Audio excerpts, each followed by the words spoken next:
Good morning বন্ধুরা, welcome back to my channel. আমি সবিতা কুহেলি war চ্যানেলে আর একটা নতুন ব্লগে তোমাদের সবাইকে স্বাগত। তোমরা সবাই কেমন আছো? আশা করছি যে যেখান থেকে আমার এই ব্লগটা দেখছো তারা সবাই ভালো আছো, সুস্থ আছে। আমরাও ভালো আছি। আজ হচ্ছে শনিবার আর এখন বেজেছে 6টা। তো আমি ঘুম থেকে উঠেছি 5টাতে। তো উঠে যে সব কাজগুলো করে নিই, তো উঠোনে ছড়া দেওয়া বলো, সার্ফে জামা কাপড় সব কিছু, ঘর ঝাড় উঠোন ঝাড় সব কমপ্লিট। তো গ্যাসটা মুছবো, মুছে নিচ্ছি এখন। তো চা বানাবো, সেই জন্যই আমি এখন থেকেই ব্লগটা শুরু করছি। তো গ্যাস মুছা দিয়ে আমার ব্লগটা আজকে শুরু। তো এই দেখো গ্যাসটা মুছে নিচ্ছি ভালো করে। আমি কেন রাতে মুছে নেই, রাতে মুছি তো রুটির পরে যত মানে বেশি মুছি না, হালকা করে এমনি শুকনো লাতা দিয়ে মুছে নিই। হ্যাঁ, তো কোনো দিন মানে যেদিন ভালো লাগে না, শরীরটা চলে না, সেদিন ওই শুকনো লাতা দিয়ে মুছে নিই। আর যেদিন মনটা ভালো থাকে, ফ্রেশ থাকে, সেদিন আমি ভালো করে রান্নাঘরটা ক্লিন করে নিই। মাঝে মাঝে একদিন দুদিন আমার দেখতে থেকে যায়। তো থেকে যায় বলতে ওই শুকনো লাতা দিয়ে আমি মুছে নিই। তো এইভাবে করে নেই। তো সব দিন তো আর ভালো নয় যে আমি রোজ রোজ কিচেনটাকে এইভাবে রেখে দেই, সেরকম আমি করি না। তো মাঝে মধ্যে ভুল ভবিষ্যতে একদিন দুদিন হয় আমার। তো গ্যাসটা মোছা কমপ্লিট হয়ে গেছে। তো চা বানাচ্ছি এখন, চাটা বানিয়ে নিই। তো চা না খেলে তো মানে কোনো কাজে এনার্জি আসে না। তো চা খাওয়া হয়ে গেলেই আমি আবার ঠাকুরটা বাসনগুলো আছে সেগুলো ধুয়ে নিয়ে চান করে আসবো, তারপর টিফিন বানাবো। তো আজকে শনিবার, যেহেতু মেয়ের স্কুল তাড়াতাড়ি ছুটি হয়ে যাবে, তাই ও আজকে টিফিন খেয়ে স্কুলে চলে যাবে। বললাম তাই, দুটোতে ছুটি হয়ে যাবে, এসে ভাত খাবে। তো এই দেখো চাটা বানাচ্ছি। তো দুধ বললাম না, দুধ থেকে যায় আমাদের। তো ওই জন্য আমি দুধটা তো এমনি আর কেউ খেতে ভালোবাসে না। তো চা করে নিলে চা দিয়ে খাওয়া হয়ে যায়। তো আমি সকালে চাই খাই শুধু, তো বিস্কুট খাই না। মেয়েকে দিই, বাদাম ভিজিয়ে রাখি, ওকে বাদামটা দিই। আর বাদামটা খাওয়ার কিছুক্ষণ পরে একটু জল খেয়ে নিয়ে দিয়ে আবার ও চাটা খাই আর কি। তো আমি শুধু চাটা খাই, আমি আর বাদাম খাই না। কেন, আমি আগে বাদাম খেতাম, তো খেয়ে শরীরটা এতটা হেলদি হয়ে গেছে না, সেই জন্য আমন্ড যে বাদামটা হয় সেই জন্য আমি আর খাই না। তো মেয়েকে দিই, তো ওটা খেলে ভালো বলে, ব্রেনের মানে স্মৃতিশক্তি প্রখর হওয়ার জন্য, তাই। তো আর এদিকে মেয়েকে ভোরবেলা উঠিয়ে দিয়েছি, আমি বলি তুমি পড়তে বসো, কেননা পরীক্ষা সামনে আসছে। তো আর এইদিকে দেখো সারাদিন মানে সকাল থেকে উঠেছি, মেঘ মেঘ ছিল, আর এখন থেকে দেখো বৃষ্টি শুরু হয়ে গেছে। এখন বেজেছে 6:30 মতো, বৃষ্টি শুরু। কি বলবো বলো তো, এইরকম পরিষ্কার দেখলাম আকাশ, তারপরে বৃষ্টি চলে এলো। এইভাবেই চলছে এখন বর্ষাকাল। আর করার কিছু যাবে না, যা হবে প্রাকৃতিক পরিবেশে যেমন হবে দুর্যোগ, প্রাকৃতিক দুর্যোগ, সেটাই মেনে নিতে হবে, তাই না? তো বোতলে সবগুলো জল ভরে নিলাম। তো আর এদিকে দেখো রান্নাঘরে আমি চলে এসেছি। তো চান টান করে পুজো দিয়ে আমার কমপ্লিট। তো আমার রান্নাঘরটা খুবই ছোট, কিন্তু আমার এটা শখের রান্নাঘর, আমার রান্নাঘরটা। তো এই দেখো আমার বাসন রাখা দেখ, আর এদিকে আমার সব মশলার কৌটোগুলো সব রাখা রয়েছে। আমার রান্নাঘরটা কেমন তোমরা প্লিজ আমাকে কমেন্ট করে জানাবে। কিন্তু আমার রান্নাঘরটা আমার খুব ভালো লাগে, ছোট তো, আর টাইলস বসানো আছে, আর খুব ভালো লাগে। তো টাইলসগুলো না সেই টি আর টি মানে প্লেট সেট থাকে না, কাপ প্লেট সেটের এরকম স্টাইল বসানোগুলো, সাদা তো, আর একটু পরিষ্কার করে দিলে কি সুন্দর চকচক করে। এদিকে দেখো কেমন লাগছে। আমি এগুলো সব নিজে মানে ভালোবেসে, আমি আমার সব থেকে আমার কিচেনের ঘরটা খুব ভালো লাগে। তো এই জন্য আমি এটাকে সবসময় সাজিয়ে গুছিয়ে রাখি। আমার ভালো লাগে এখানে এসে রান্না করতে। ওখানে যেখানে রান্না করবো সেখানে যদি ঘরটা না ভালো লাগে, তাহলে ওখানে আমি মানে দিনের অর্ধেক সময় তো ওখানে গিয়ে কাটাই না। সেই জন্য ওখানে না ভালো লাগলে তো আর কোথাও ভালো লাগবে না। তো এই জন্য ওখানটায় খুব ভালো লাগে। আজকে ওখানে আমার রান্নাঘরটায় পরিষ্কার পরিচ্ছন্ন টুকটাক থাকে। আমার রান্নাঘরে আবার কেউ ঢুকেও না, তো আমি যেরকম রাখবো সেরকমই থাকি। তো আমার হাজব্যান্ডও ঢুকে না জীবনে, রান্নাঘরে কী করতে হবে না করতে হবে। তো আর এদিকে দেখো আটা ময়দা মাখিয়ে রেখেছি, তার জন্য ভাবলাম যে পরোটা করবো। আর ওইদিকে ঘুগনিটা বসিয়ে দিয়েছি।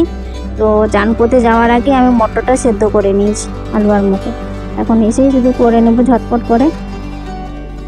তো এই দেখো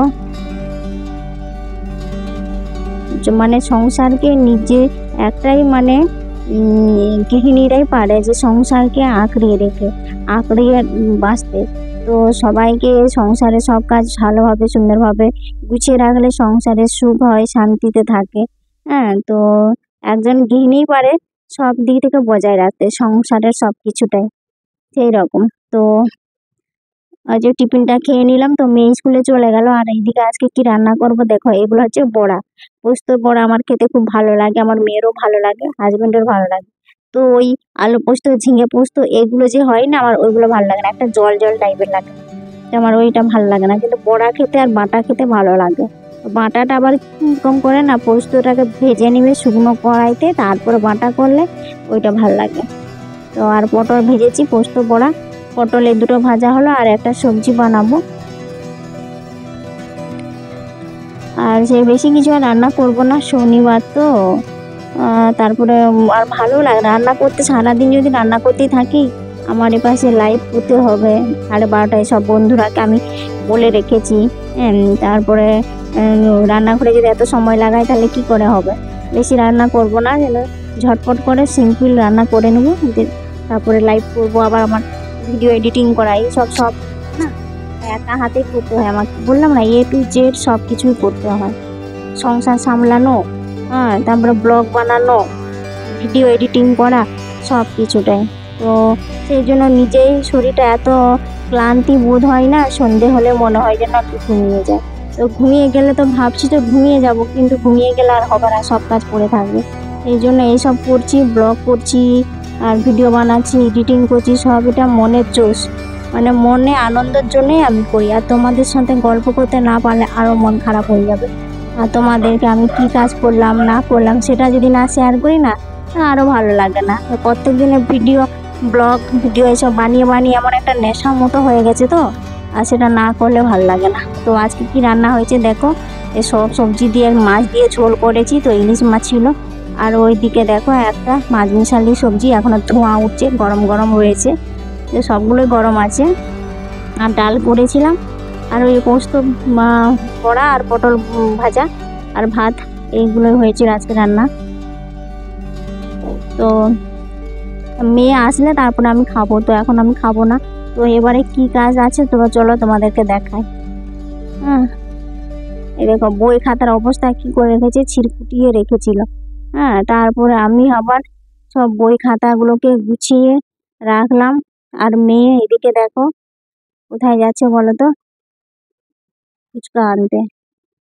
তো ফুচকা আজকে হচ্ছে, বলেছিলাম যে ফুচকা খাবো, মন যাচ্ছে আমার, তাই জন্য ওকে বললাম যে তুই চলে যা, তো ফুচকা নিয়ে আসিস, তো ফুচকা খাবো। তো ওই দেখো আমাদের পাশের বাড়িতেই ওই যে সব থেকে স্পেশাল চাট বলো ফুচকা বলো, ওখানে গিয়ে ওই ফুচকা চাটটা তো দেয় না, চাটটা হলে অনেক সময় লাগে, তো বাড়িতে বলে ফুচকাটা দিয়ে দেয়। আমি সব মেয়েকে বললাম যে তুমি বাটির জায়গা নিয়ে যাও, তো তোমাকে ওইটাতে তেঁতুলের জল আর আলু মাখা দিয়ে দিবে, আর তুমি ফুচকাটা প্যাকেটে নিয়ে আসবে। এই দেখো আমার মেয়ে সব ফুচকা সব নিয়ে চলে আসলো, আজকে জমিয়ে খাওয়া হবে। আর বন্ধুরা তোমরা কে কে ফুচকা খেতে ভালোবাসো প্লিজ আমাকে কমেন্ট করবে। তো চলে আসো তোমরা যদি ফুচকা খাবে আমাদের সঙ্গে। তো খুব ভালো লাগলো ফুচকা খেতে, কেননা ফুচকার জলটা না দেখে এত মানে লোভ লাগছে, আর এত সুন্দর সেন্ট উঠছে না। আর ওই আমাদের পাশে যে বাড়ি ফুচকার চাট দোকান না, ওটা খুব ভালো, আমাদের সিউড়ি শহরের মধ্যে ওর ফুচকা মানে নাম করা, সবাই চেনে, সবাই খায়। যতই দাম হোক, কিন্তু দাম বেশি, যেমন 10 টাকায় 4টে ফুচকা দেয় সেই রকম, কিন্তু খুব ভালো টেস্টি। তো এই আমার ফুচকা খাবো এখন, ফুচকা খেলাম, তারপর রাতে আর সব ভিডিও বানানো হয়নি। রাতে খেয়ে দিয়ে একবার শুয়ে পড়েছি, সেই জন্য তোমাদের কাছে এলাম একবার দেখা করতে। আর এখানে ভিডিওটা শেষ করছি। ভিডিওটা যদি ভালো লাগে তাহলে প্লিজ আমার চ্যানেলটাকে সাবস্ক্রাইব করে দিও, লাইক করে দিও। ততক্ষণ সবাই ভালো থাকো, দেখা আছে পরের ব্লগে।